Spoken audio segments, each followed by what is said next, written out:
How's it going, everyone? Welcome back to Boylei Hobby Time. The other day I was at my local hobby store, again, and I wandered over to the Star Wars Legion section. Star Wars Day is this week, so of course I had to make something from Star Wars. I couldn't decide which scene I wanted to depict, so I chose to depict multiple. Today I'm going to be making a 3-part diorama with a moment from Episode 4, one from Episode 5, and of course, one from Episode 6. I broke open the boxes and I got everything out, and the minis are cool and all, but I was most excited about the tiny plastic bags to add to my tiny plastic bag collection. The figures come unassembled and unpainted, but are not difficult to put together. Once I had all of them glued, it was time to put them on some bases. They won't be on the bases when I add them to the diorama, but the bases will make it easier to paint them.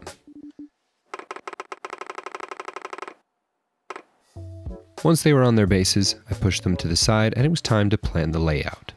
I'm using this gesso board as the base of the diorama, and the board is 20 inches by 10 inches. The number you get when you divide 20 by 3 is not a very pleasant one, nor is it pleasant to work with, so I went with 6.5 for the two sides and I made the middle 1/2 inch wider, which actually worked out because it probably needed the most space.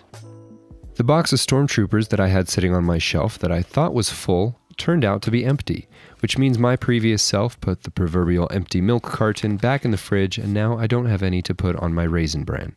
Luckily, I had some extras that I could borrow from myself, which I will reimburse at a later time. There wasn't enough space for every soldier to be a part of this battle, so I thinned them down till I had a reasonable looking spread. I'll save these misfits for something in the future. Leave a comment for what you think I should do with them. With all the participants of the battle picked out, I could set them aside and begin working on the base. The first section is the interior of the Tantai of Ive. This is going to be a trench from Hoth, and this last section is going to be the dense vegetation of Endor. I took my board outside and I glued a piece of pink foam to it that was the exact same size, and then I began cutting out the trench. I made this process much more difficult by cutting out the trench after gluing it, and I did that because I'm a dingus.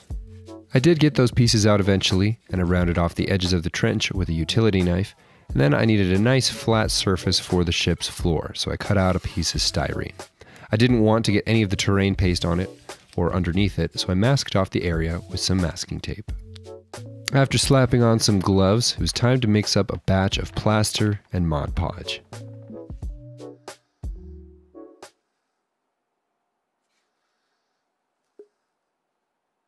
I was reaching the end of this bottle of Mod Podge, so I poured in some water and I shook it up to get the last little bit out, like shampoo. I then mixed up the paste till it was the consistency of waffle batter, and I spread it all around the Hoth and Endor biomes.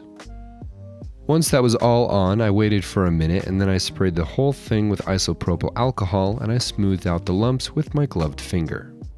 While the paste was still wet, I removed the masking tape to prevent it from cracking, and I glued down the styrene sheet with some foam-safe superglue. The base of the walls of the Tantai 4 are supposed to be round, but I couldn't find anything with the right shape or think of a way to evenly round off my foam, so I apologize if the angle bothers you. I put some Mod Podge on the rest of the pink foam, and after that was dry, it was time to begin painting the base. I broke out the airbrush and I started painting Endor with a nice coat of muddy brown. I then remembered that I didn't want mud on Hoth, so I masked off the snow before spraying any further. I then moved to the other end of the diorama and I masked off the white walls while I painted the floor. I didn't apply the masking tape very well, so some of the paint got on the walls, which I had to go back and touch up later. Next, I seasoned the brownie with ground pepper, oregano, and rosemary. I took the masking tape off just a little early, so I had to go back and blow off the overspill with an airbrush. I happened to have an empty Mod Podge bottle lying around that I cut the top off and I turned into a little mixing pot for some snow paste.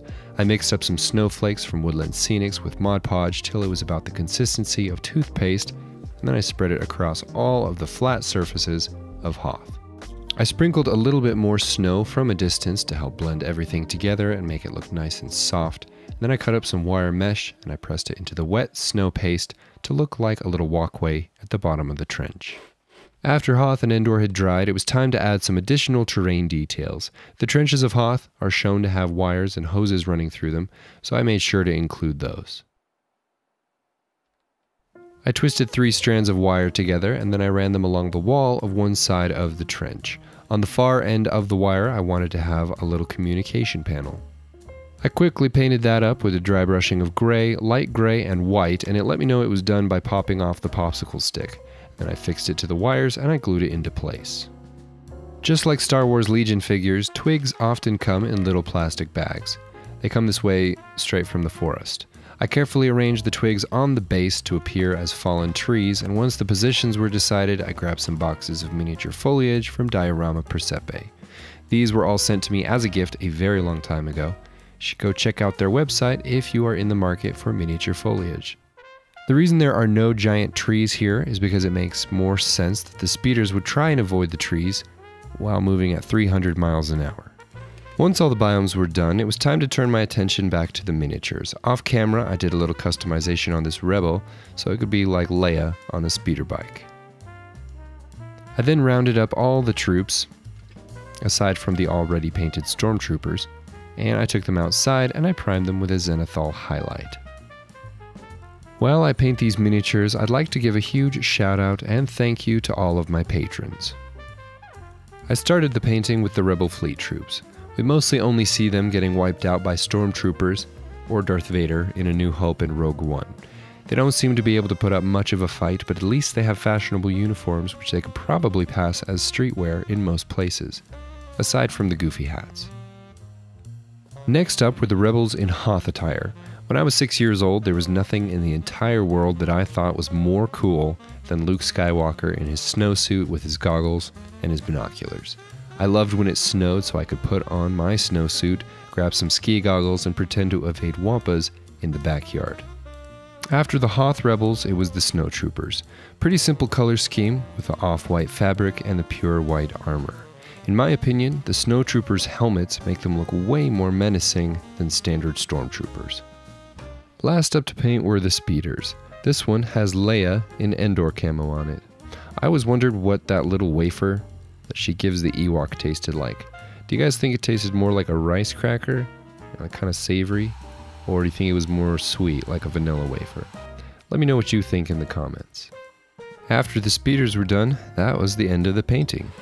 Next thing to do was to put the battery housing and switch in place, which I probably should have done before adding all the rest of the fragile details, but there's always next time.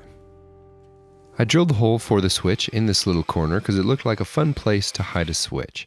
I installed the toggle switch, I connected it to the battery housing, and after that, I broke all the minis off of their bases and it was time to glue them into position. I put some super glue on a little tray and I dipped the feet of the figures into the glue before putting them on the base. I used Accelerator to fix them instantly.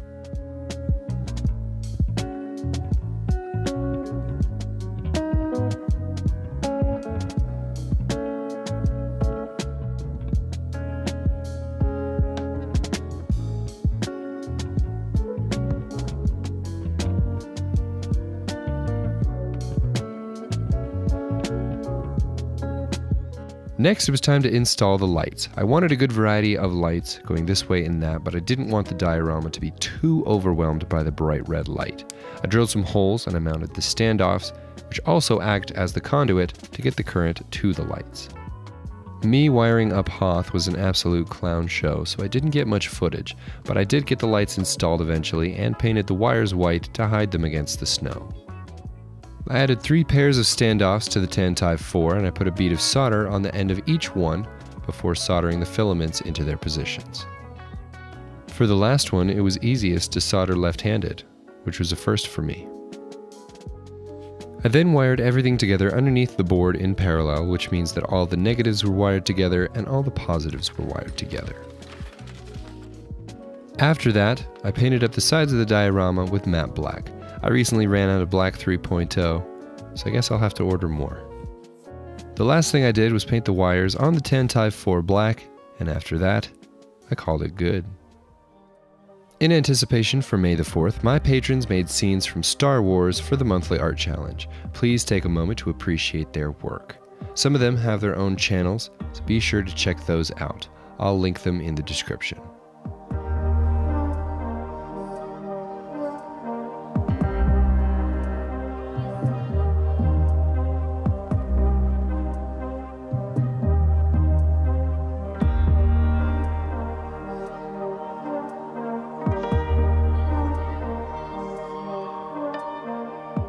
Thanks again to all the patrons who participated in last month's art challenge.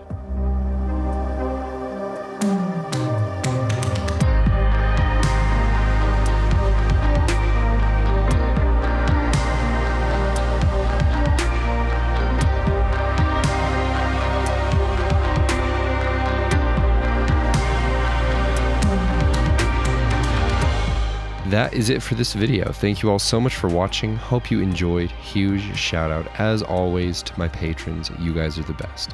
Have an awesome week, everyone, and happy Star Wars Day. I'll see you next time.